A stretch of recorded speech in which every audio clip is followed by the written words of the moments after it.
शांति।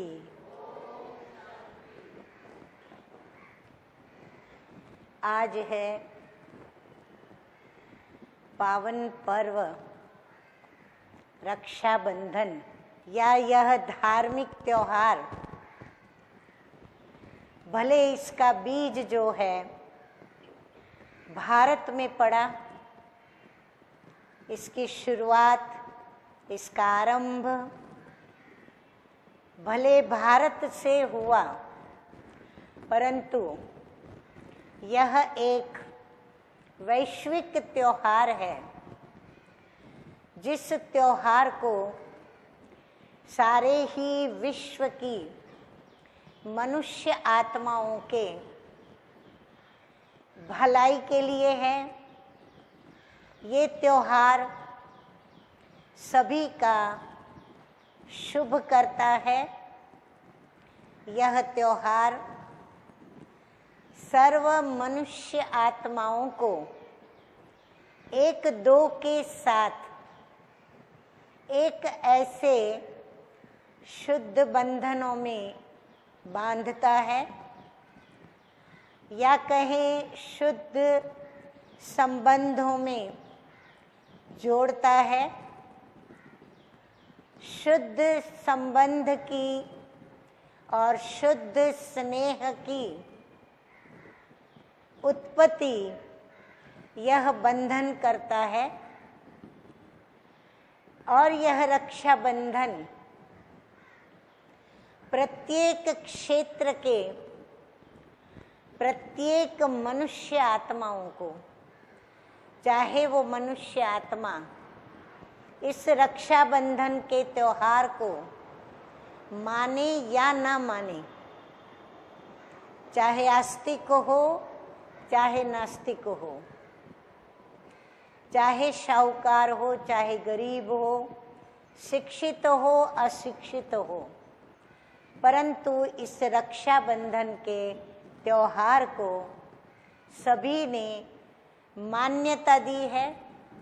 और जिन्होंने मान्यता नहीं दी है, उनको भी इस रक्षाबंधन के आध्यात्मिक रहस्य को जानकर, समझकर, मानकर और महत्व देना यह अवश्य ही महसूस होगा।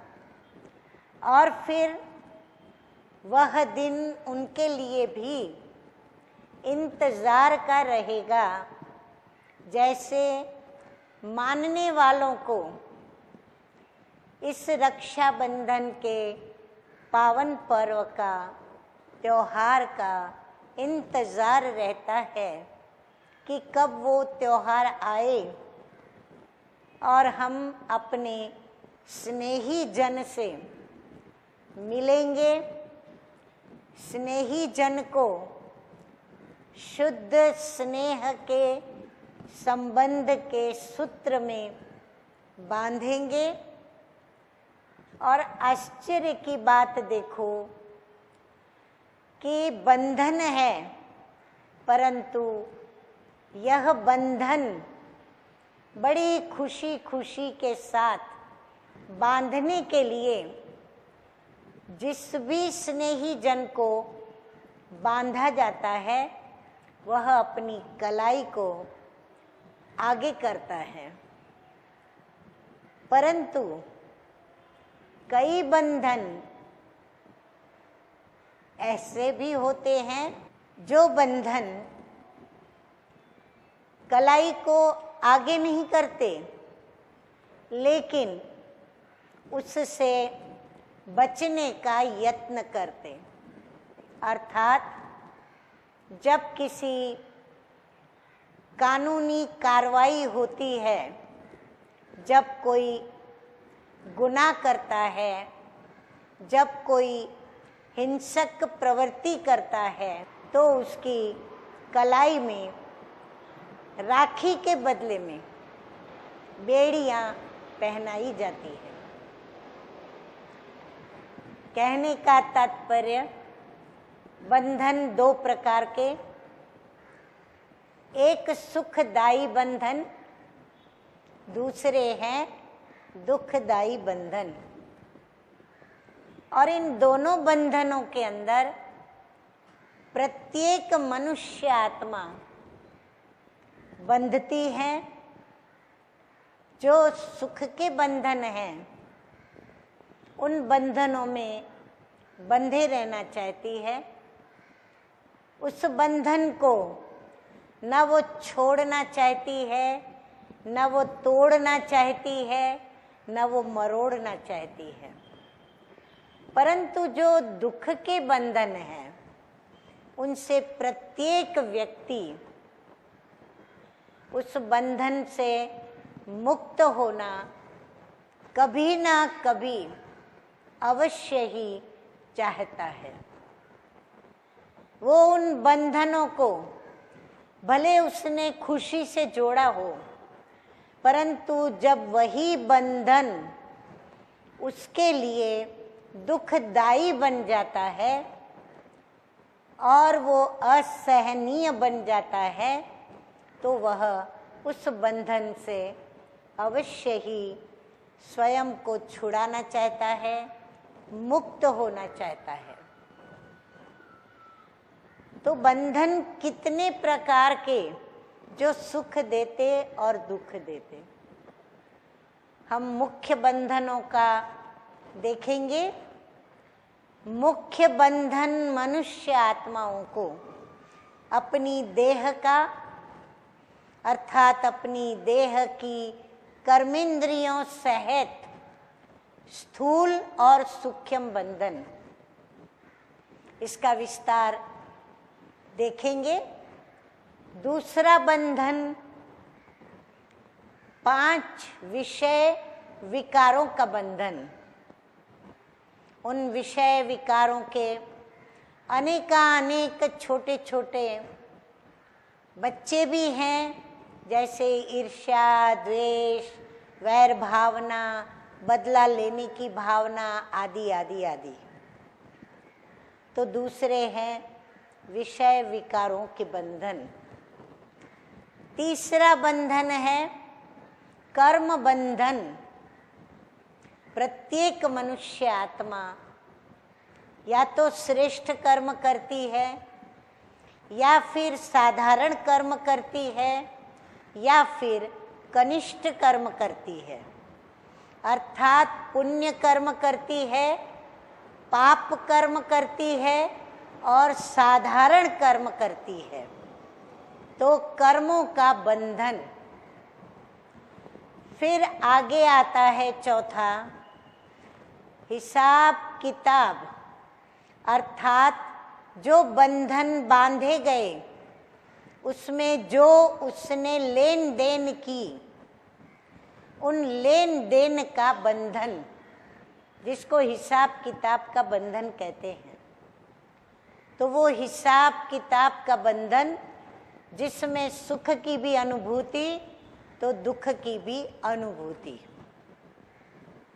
फिर 5वां बंधन आता है प्रकृति का बंधन। वायुमंडल, वातावरण और प्रकृति माना हमारे स्वभाव संस्कार को भी प्रकृति कहते हैं कि नेचर है इसकी नेचर ही ऐसी है, इसका स्वभाव ही ऐसा है। और प्रकृति के 5 तत्व, तो प्रकृति का बंधन, तो ये मुख्य 5 बंधन है। जिन 5 बंधनों के अंदर हर प्रकार के स्थूल बंधन भी आ जाते हैं और सूक्ष्म बंधन भी आ जाते हैं।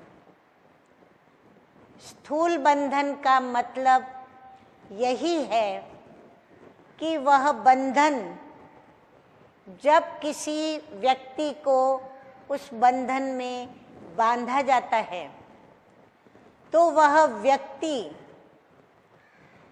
जाने अनजाने उसके अल्पकाल की प्राप्ति या अल्पकाल के फायदे को देखते हुए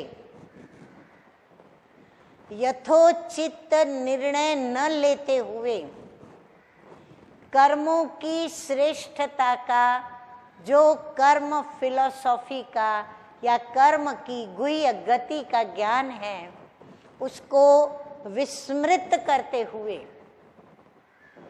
और आगे पीछे और वर्तमान, तो भूत, वर्तमान और भविष्य तीनों कालों का न सोचते हुए जो बंधन में बंध जाते हैं, उन बंधनों को जो स्वीकार कर लेते हैं, जो अल्पकाल के हैं, विनाशी हैं और कभी प्राप्ति तो कभी अप्राप्ति कराने वाले, अर्थात सुख और दुख के झूले में झूलाने वाले, कभी सुख का झूला झूलेंगे तो कभी उसी झूले पर बैठे हुए दुख के झूलों को भी झूलेंगे और घबराएंगे।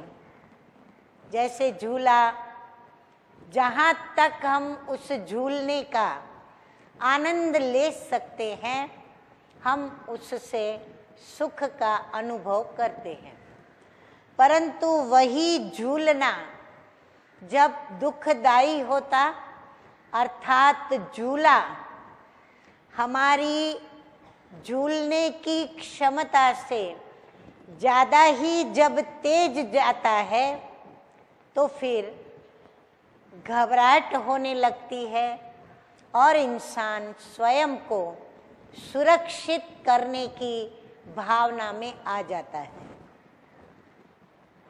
इस प्रकार प्रत्येक बंधन में, ये स्थूल बंधन है जो जीवन के अंदर, जैसे ये स्थूल देह है, तो इस देह के जन्म के साथ जितने भी मित्र संबंधी संबंध में आते हैं, तो उस संबंध में विशेष करके भाई और बहन, यदि भाई नहीं, बहन नहीं, तो संबंधियों में से ही किसी समीप के संबंधी किसी भाई को या बहन को भाई या बहन मानकर और उनसे रक्षा का सूत्र बांधते हैं।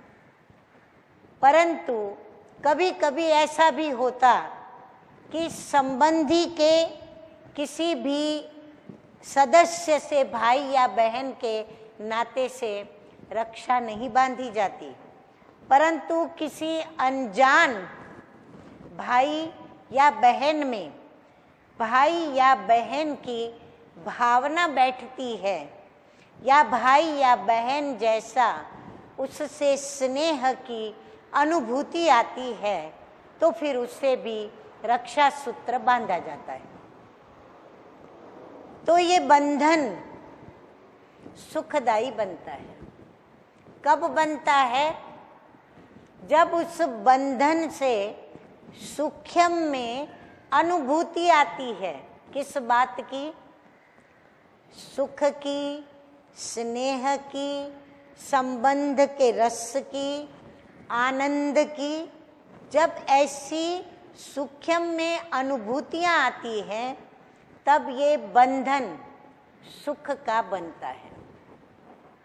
परंतु यदि इस बंधन को बांधकर दुख मिलता है, अशांति प्राप्त होती है, चैन खो जाता है, भय चिंता के रीति से सर पर सवार होके बैठता है, और उस बंधन से छूटने के लिए यहाँ वहाँ चारों तरफ मुक्तिदाता को जब ढूंढा जाता है कि कोई उस बंधन से मुझे मुक्त करे, तो जो भी बंधन हो वो दुखदाई बंधन हो जाते हैं।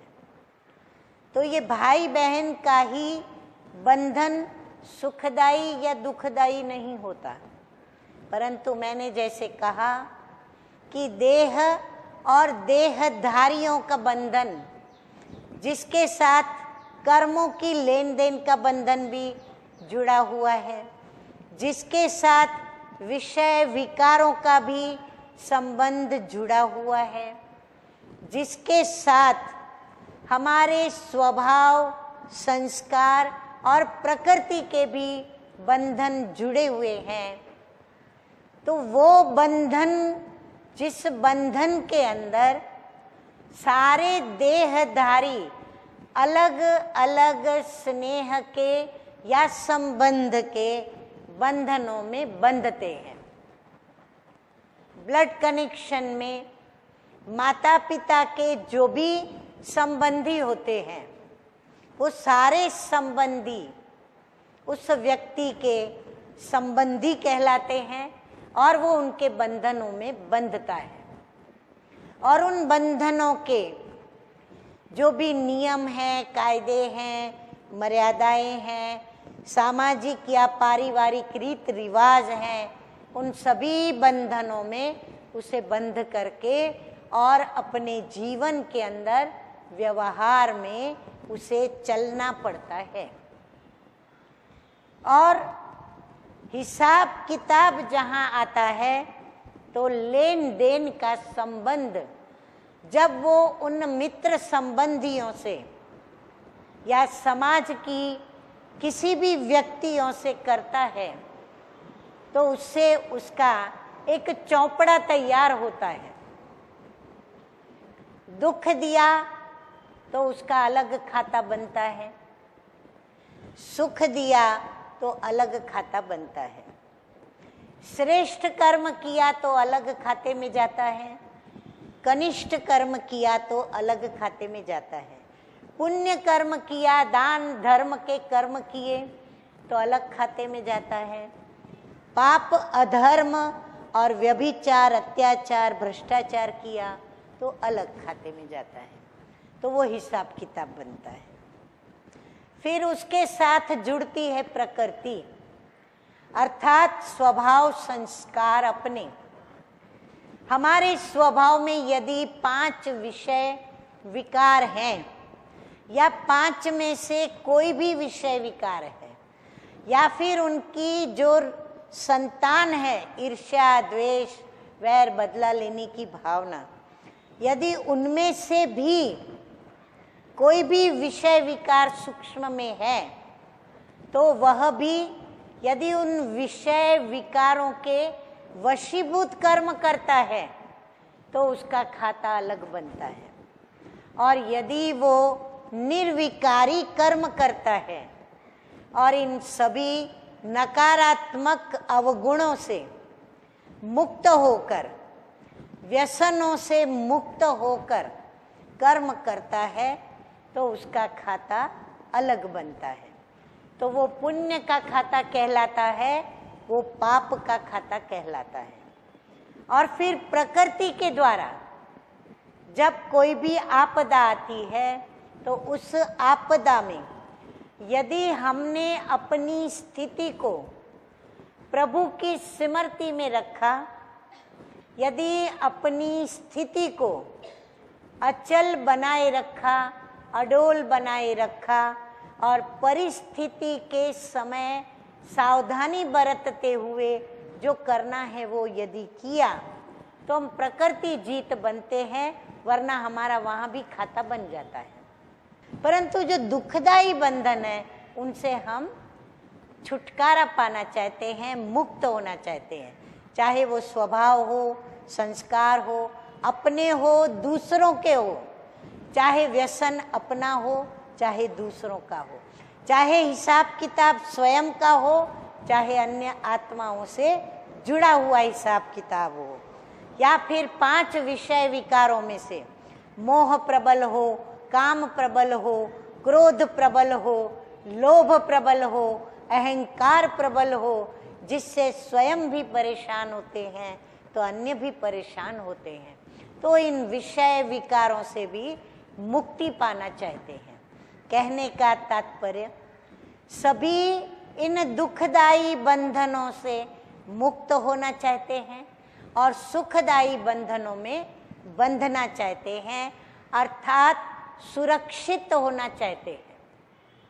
ऐसा बंधन चाहते हैं जो सुरक्षित हो, और सुरक्षित रहकर होकर सुख के बंधनों के सर्व सुख, शांति, आनंद, प्रेम, पवित्रता का, शुद्धता का, शुभ कर्म का, शुभ प्राप्तियों का, शुभ फल का अनुभव कर सके। तो सोचिए कि सर्व को, सिर्फ मुझ एक को नहीं, मेरे परिवार को नहीं, सिर्फ समाज को नहीं, सिर्फ राज्य को नहीं, राष्ट्र को नहीं, लेकिन पूरे विश्व की सर्व मनुष्य आत्माओं को सर्व बंधनों से, एक बंधन नहीं, बंधनों की गिनती करेंगे हजारों बंधन हैं, छोटे बड़े, तो हर एक को हर बंधनों से मुक्त करने वाला मुक्तिदाता कौन? जीवन में रहते हुए दुखों से मुक्त करके सुख के बंधनों में बांधने वाला कौन? तो वो है दुख हरता, सुख करता, सर्व का कल्याणकारी, सर्व का उपकारी, सर्व के दुखों को दूर करने वाला, सर्व को मुक्त करने वाला एक ही परमपिता परमात्मा। तो जो परमपिता परमात्मा एक बंधन बांधते हैं, और वो बंधन है सच्चा सच्चा रक्षा बंधन। वो रक्षा सूत्र है, वो रक्षा करता है दुखों से, विषय विकारों से, अशांति से और सर्व बंधनों से। तो वो परमपिता परमात्मा आकर एक बंधन ऐसा बांधता, एक पवित्रता, और दूसरा एक बंधन बांधता योग का। पवित्रता के बंधन से हम सर्व हिसाब किताब, पाप कर्म, ये जो भी हमारे साथ हैं, उनको हमें संयम में कैसे बांध के रखना, वो प्रभु रक्षा बांध करके हमें वो संयम का ज्ञान देता, और वो पवित्रता हमारी रक्षा करता। दूसरा प्रभु बंधन बांधता योग का, कहता है मुझे एक को ही याद करो, क्योंकि मेरी स्मृति, मेरे साथ आपका स्नेहपूर्ण संबंध आपको सर्व पापों से मुक्त करेगा, सर्व दुखों में राहत देगा, आपको ऐसी शक्तियां देगा जो आप सर्व बंधनों में चलते हुए भी, होते हुए भी आप एक न्यारी और प्यारी स्थिति, सुख की, शांति की, आनंद की, प्रेम की, पवित्रता की अनुभव करेंगे। तो ये बंधन हमें बांधना चाहिए, जिस बंधन को कहते हैं पवित्र बनो योगी बनो का सुखदाई पवित्र बंधन, जो है सच्ची सच्ची हम सर्व आत्माओं की रक्षा करने वाला, सलामत रखने वाला, सुरक्षित रखने वाला, ये सफल बंधन जो जीवन को सफल बनाता है, जीवन जीने की कला सिखला देता है।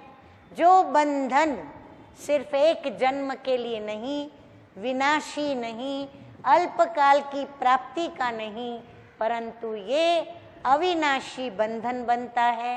ये अविनाशी बंधन अनेक जन्मों के लिए हमें पाप कर्मों की सजाओं से, या उन बंधनों से, या उन बंधनों से प्राप्त दुख, अशांति, अपवित्रता, इनसे हमें सदा के लिए, अनेक जन्मों के लिए वह मुक्त कर देता है, और अनेक जन्मों के लिए यह सूत्र बंधा हुआ रहता है। हर जन्म में हमें ये सूत्र फिर बांधना नहीं पड़ता।